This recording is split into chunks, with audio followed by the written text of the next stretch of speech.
are across to your left past the vending machine. If you need to go, don't tell me. I do not want to know. Just go. All right? Again, if you have a question, please just raise your hand. I'm going to tell you two things. I'm going to tell you I got you later, or I'm going to answer you, or I'm going to ask the question and I'm going to answer it. Okay? Now, I'm going to start. I want you guys to remove your books, and I want you to turn to page 4. Now, I'm not going to go through the whole entire book, because we only have pretty much like 3.5 hours. But we're going to start on page 4. Page 4.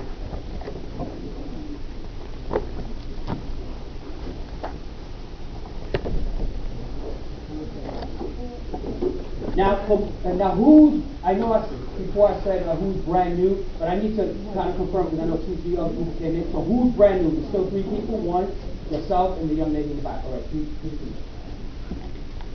How you doing, sir? You find it where you see a package? You got it, sir. All right, so page 4. So now, since I'm going to be doing a lot of talking, right, I want you guys to kind of help me out with the reading, if you don't mind.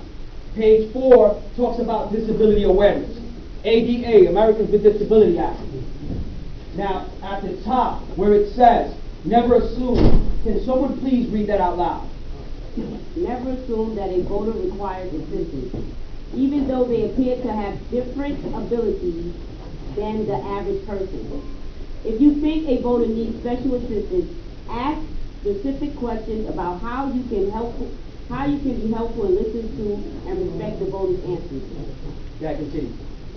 General guidelines. If a voter asks for your help, listen to or ask for instructions as to how best to assist. Relax. Don't be afraid to ask questions when you are unsure of what to do. If a voter is assisted by aide, make eye contact and speak directly to the voter, not the aide or anyone else. Be patient. Take as much time as is necessary. Thank you so much. What's your name? Deshaun. Deshaun, thank you. All right. Someone can read hearing impairment for me, please? Can someone read that out loud for me? Yes. Make eye contact and speak directly to the voter, not her, his companion. Speak clearly and use short, simple sentences. Don't shout. Rephrase. Don't repeat your statement. Sometimes different words are heard and understood better than others. Have a pad or a paper and a pen handy for writing communication. Keep your hands and other objects away from your mouth and do not chew gum. Thank you. Speech impairment. Can someone read that for me, please? Out loud. If you do not understand what's happening, do not pretend that you did. Ask the voters to repeat, and then you can be back to be sure you understand correctly. Try to ask questions that require a short answer or nod of the head. Do your best to understand the voters, but if you continue to have difficulty, ask if the voters can suggest another option for communicating. The voter may offer to write the question, but do not assume this is what the voters should do. Do not become impatient or sentence for the voter. Thank you. Limited mobility. Can someone read that for me, please? Try to place yourself at eye level, but do not hover over them. Do not lean on a wheelchair or other assistive device. Do not assume a voter in a wheelchair to be pushed. Poll workers are not pushed wheelchairs or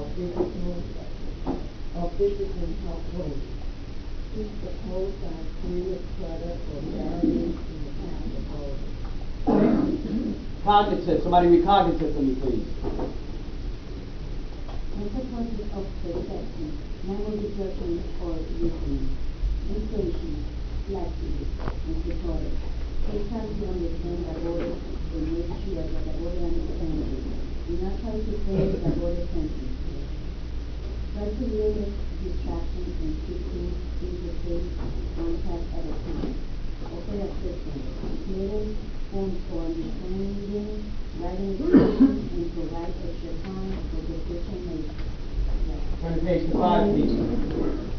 Two more. Service animal. Can someone read service animals for me, please?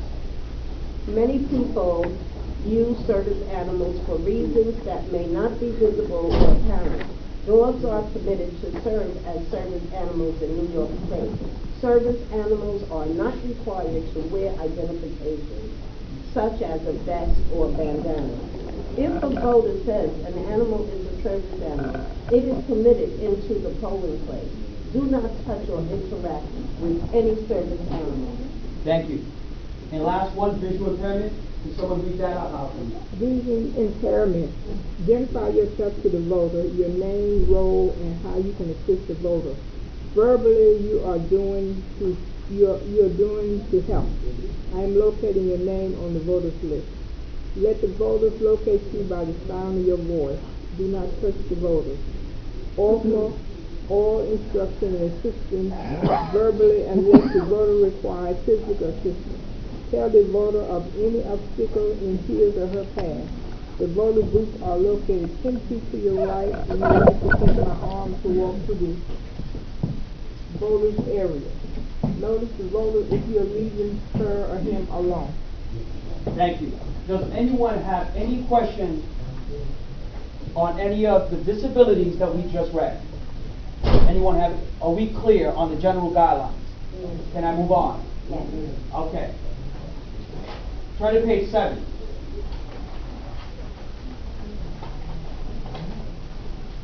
Now, what I'm going to go through today is what we call positions. Now, this is page 7 gives you a breakdown of what they call a team, right? As you see on the top is the coordinator. Now, the coordinator is pretty much your supervisor. He or she is going to let you know what to do, what not to do, where to put you. And the coordinator has the ability to put you in a position and take you out during the day and put you somewhere else. Okay? Now, anyone have any questions about the coordinator? Because I'm going to go through it briefly again down the road. All right, so coordinator is pretty much your supervisor. The next one is your police officer. Now, each location will have a police officer or a guard, right? What do you call those, Mike? Other than a police officer, this year we're going to have either school safety, or possibly auxiliary police.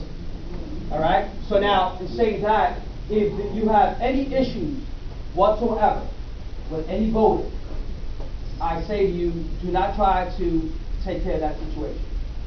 Let the police officer know, and he or she will rectify that situation.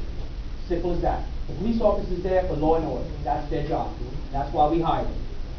Now, the reason why these are in red is because these are the positions that we're going to go through. Each and one of these are called responsibilities. I'm going to open, talk about the processes, and then I'm going to close them up. And I'm going to open up a question. Now, the first one is your ED table chairperson. Now, the coordinator decides that. I'm not going to talk about that. In fact, the chairperson, the coordinator decides who that person is going to be. That person is just a person that's going to help out a little extra, a little more.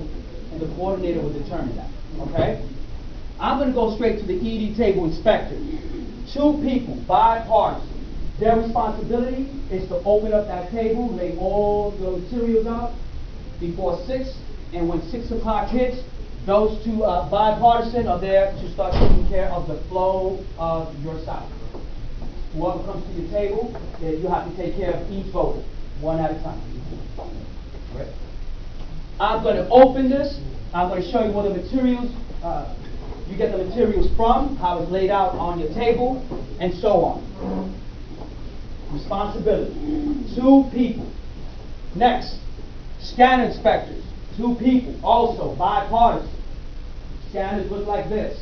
This is a responsibility, but also it's step 3 for the voter. So when the voter comes in, they go to step number 1, which is the table. They give their name, confirm their address. They sign the book. They get a ballot in a privacy sleeve, and they go to step number 2, which I'm going to talk about in a few minutes. After they go to step 2, they go to step 3. which is scan your ballot. I'm going to go through that as well. 2 people. Next is the BMD inspector. This device over here. Now this device is not a voting device, it's a marking device. In fact, this is the first device that I'm going to hit in a few minutes. It's easy. Once I go through it, a lot of you are going to say, well, I want that position. That's where you want me to put it. That's where you guys going to want to stand for a few hours, right? Because it's easy. That's the first device I'm going to open up and close. That's considered a position. Information clerk. Now, the information clerk is a little interesting because the information clerk stands by the door. When you initially first come in, you're going to see to the right or to the left is a table with a clerk, right, an inspector, and he or she's responsibility is to provide information. If you're lost, if you just recently moved, and so on, they're going to use certain materials like the street finder and the post site list to help you find where you need to go. And I'm going to go through an example. Okay, it's easy to, you're going to use 2 materials, street finder and post site. They're very easy to use. There's an example on the screen here that I'm going to show you in a few, and we're going to go through it, show you some examples, okay?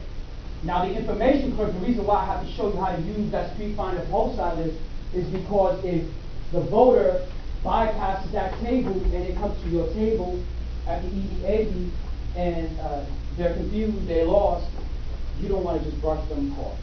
You want to be able to use the material so that you don't have to say, hey, you could go back to that person real quick. You guys are able to use those materials to help that voter out, right? Makes sense.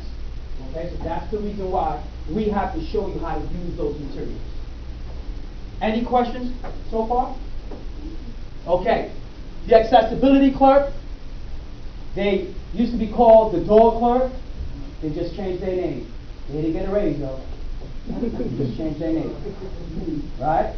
They take a 2-hour class. They know what to do. They're in charge of the outside signs. They make sure the signs are set up. Okay? Interpreter, they also take a 2-hour class. They know what to do. Their job is to pretty much help those out who do not speak or read English. And they guide them through the process.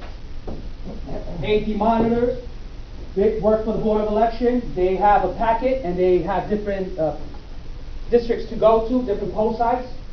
And they go to and they make sure that you guys are okay. If you see an AD monitor at your site, you can ask for help and they'll help you. Okay, but also they're there to write you up if you're not doing your job. Got your attention, right? All right. Standbys are located at the Board of Election. There's about quite a few, right? So if someone's missing, if someone doesn't show up, someone's sick, standbys. Relief workers at your site. You know, there's a few sites that have relief workers. That's for breaks. If you go on a break, you got an hour break in the morning, an hour break in the afternoon, and those relief workers are there to fill in for you. Any questions? Let's go to page 9, please.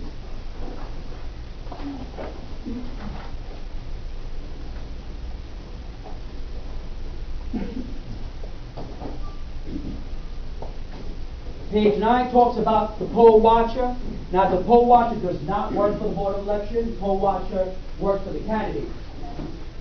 However, they have to be approved by the Board of Election to go to your site. They're there to watch you guys do your job, to make sure that you guys are in compliance. That's all they do. They sit there and they watch you. They don't have to ask you for your name, but you're going to wear your name anyway.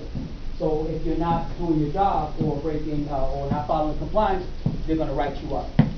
They're going to be there at 5 in the morning, and they're going to probably leave at 9:15, 9:30. So they want to make sure that their candidate has the best opportunity to win. Right? That certification right there in front of page 9, that's what they have to have. It has to be approved by the board. What page are you on? Page 9. Let's go to page 11. Page 11 talks about other observers, federal observers. Now they'll be at your site. Now I'm not sure how they determine which sites to go to. I'm assuming that federal observers will show up to certain sites that in the past have had problems with compliance, following rules, complaints, and so on. So they'll show up to those sites. Okay? So, in just saying that, the fact that you know that there might be some federal observers at your site, do your job. Right? Always remember that. That's how I tell people all the time. If you want to, do the best you can, just remember that someone's watching you, whether it's a poll watcher, an AD monitor walking around, or a federal observer. Okay? HAVA Observer. Now, Help America Vote Act. I like this group, actually. This group was the group that created that, the fact that if I come to your site and I put you a table and it says ID required next to my name, and for some reason I don't have my ID, I'm able to show something other than my ID, my driver's license. I can show a bank statement, I can show my school ID, right? It's only fair. It's not, some people just lose their IDs in the car at home. Some people don't have ID, right? However, HAVA said, you know what? We need to create some other forms of ID. Right? And so, HAVA, Help America Vote Act, we will talk about that briefly in a little while. Board of Election Observers, of course, the AD monitor is part of that. They have their own. They walk around to different sites to make sure everybody's doing their job. Media press, you probably see them in certain areas where they know that candidate is going to show up. The candidate has a little time in their hand, and they just show up to just kind of cast their ballot.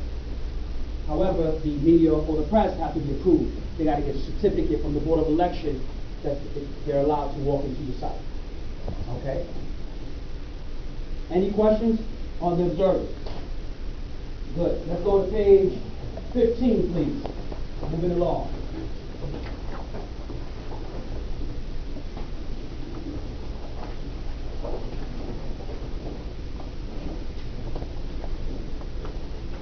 Page 15 talks about gives you an example, of your site schematic plan. Now your schematic is outside of your location, outside of your site. So now the person who, two people obviously, is the coordinator, got to make sure that it's properly done, and also the accessibility clerk, right? Because remember, the accessibility clerk is in charge, he or she is in charge of the outside signs. So this schematic plan shows you how to set up the outside signs. So take a quick look at that, right? If you can see an example here, it has signs, right? Wheelchair sign, accessibility sign. It has arrows, which in fact, if you guys turn over here to my left, I have an example of the signs that the accessibility clerk is responsible for, right? I'm going to briefly talk about these signs in a little while. Does anyone have any questions on the schematic plan?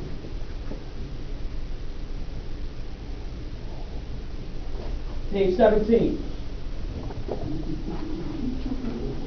Page 17 talks about your, this is an example of the post site floor plan, how the inside of your site should look. And I always say, not every site is the same. Some are big, some are small. However, the flow of your site should always be the same. And what do I mean by that? What I mean is that if I'm a voter and I walk in through these doors, the first person that actually sees either to my left or to my right is the information clerk, along with the interpreter. And as I move along, I run into your ED80 table, either to my left or to my right. And as I move along, I'm going to hit the BMDs, the marking devices. Get my ballot, mark my ballot. And then as I move along, then I'll find my scanner, which is get your ballot, mark it, scan it, and then roll around out the door. So no matter how small or how big, the flow of the site should always be the same.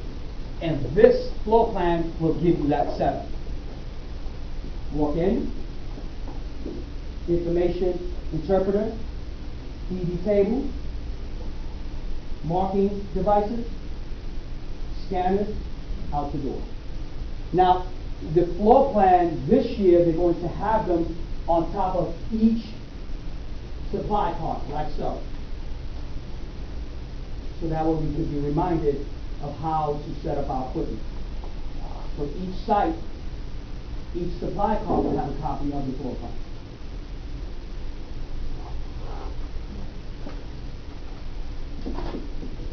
Turn to page 19.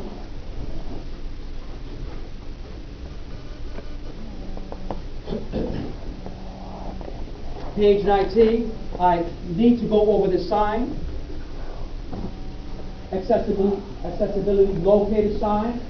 As you can see over here, I'm going to show you the example. I know that you have an exact one in your book, but I'm going to show you guys up here. This sign, the accessibility clerk is responsible for. Now, if your site does not, your main entrance is not accessible for a person with some form of disability, the accessibility clerk will put this in the front, at the front door. And at the bottom, where you see those two lines, the accessibility clerk is going to put some information on here so that, let's say, a person like myself would know where to go. So if I go to your site and there's no ramp, then I need to read the instructions and follow them. So in other words, if I come to your site, there's no ramp, I'm going to read, it's going to tell me at 176, make a right, in the middle of the school is your location. Simple as that. So I'll go to 176, make a right, and in between my entrance and the main one, there's going to be these signs, these arrows, guiding me where I need to go. And when I finally get to where I need to go, the door is going to be this sign with the doorbell and the accessibility clerk. The accessibility clerk is responsible for these signs. But it's important that you guys are aware, right, how this works.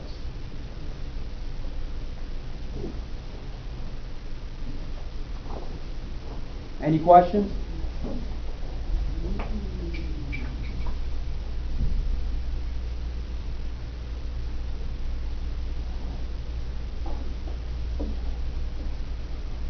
Now, page 18. I'm going to go over two signs here. Number 3, voter bill of rights. The person that's in charge of these inside signs is your information clerk. The information clerk is in charge of the inside signs. Now, the voter bill of rights, it's amazing because voters walk into your site and they aren't aware that that sign even exists. That sign, the information clerk is in charge, and he or she would place it in and around the main entrance. Because when the federal observer walks around, they want to make sure that that sign is up. And if that sign is not up, then two things are going to happen. You're going to get fined, the location, and there's a good chance you might get shut down. So you might not be in charge of the sign that day. Just take a look, make sure it's up. Voter bill of rights. Poll watchers guide. There's an example on this post right here. The information clerk is in charge of the sign, of course, it's inside. It's for the poll watcher. Everybody know what the poll watcher is, right? He works or she works for the candidate. Yeah. Watcher. That's who's watching you. And this sign is for them. They have rules and regulations they have to follow. You have an issue with a poll watcher, send them over here, let them read the rules. This sign is going to be used at the end of the night. The scanners inspectors are going to use that sign because they're going to put that receipt number 2. They're going to put that receipt number 2 underneath that sign. I'm going to go through everything. Now, before I continue, I'm going to say to you guys, don't write everything down. You're going to be lost by the end of the day.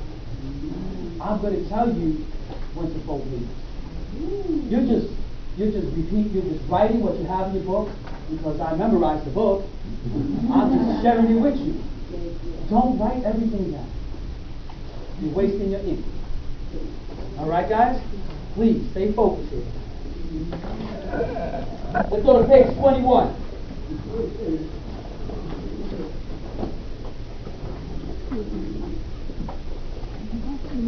Now, page 21, 22, and 23 talks about the opening of the BMD, ballot marking device. Now, I usually show video here, but what I'm going to do is I'm going to open it myself. So that way you guys get a better view of what to do, just in case you have any questions in between. Now, this step, again, this is a position for those who are brand new. This is considered a position. Now, the reason why I have to train you guys on all three positions, or four really, because the information first, is because that morning I'm not sure what you're going to do. The coordinator is going to decide who to give responsibility, and this is one of them. All right? So I don't want you, that's why it seems like there's a lot of information. That's why 4 hours, because I have to train you in all three positions. However, how I like to do it is I like to do it position by position. So that way you understand, get a better perspective of what to do and what not. Separate the responsibility. So, if you've never done the BMD, I suggest that you guys get up and just make like a little circle. If you've done this in the past, that's great. So that way you guys can give those who haven't done it before the opportunity to get up and just make a little circle. Is that okay? All right, so if you want to see, especially you, my friend here, yourself, the lady in the back, just get up real quick and let's move over here to the BMD. If you've done this before, you don't have to get up because you already know what to do. Make a little circle.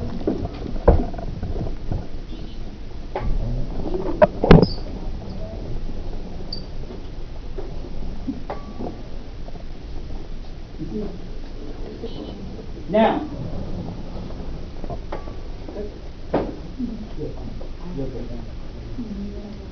so, especially for those who are new, I want you to understand how this works. You know, when you receive, you know the card that you brought in today for the training, you're going to get one. When you pass the test today, you're going to get a card to come to work, right, with your location, your address. Now, for the most part, the Board of Election tries their very best to put you exactly where you live because they know it's at 5 o'clock in the morning. However, these locations are full. And a lot of the times, people have been there already 15, 20 years. Ain't right? Ain't nobody going to be like, you can take this, I got you. No, nobody's moving anyway. How you doing, sir? You can have a seat wherever there's a package. So, again, so when you get to your location at 5 in the morning, introduce yourself to the coordinator. If you like, some people would like to let the coordinator know, hey, this is my first time. And so that way they can make the best decision for you. And for them too. Because remember, they're the supervisor. And so they might just put you a few hours at the BMD. Now, the coordinator is going to get handed an envelope, a police envelope. And inside that envelope, there's going to be a whole bunch of little envelopes like this. And I like to call them responsibilities. Now, if you have one of these, you're going to have one envelope.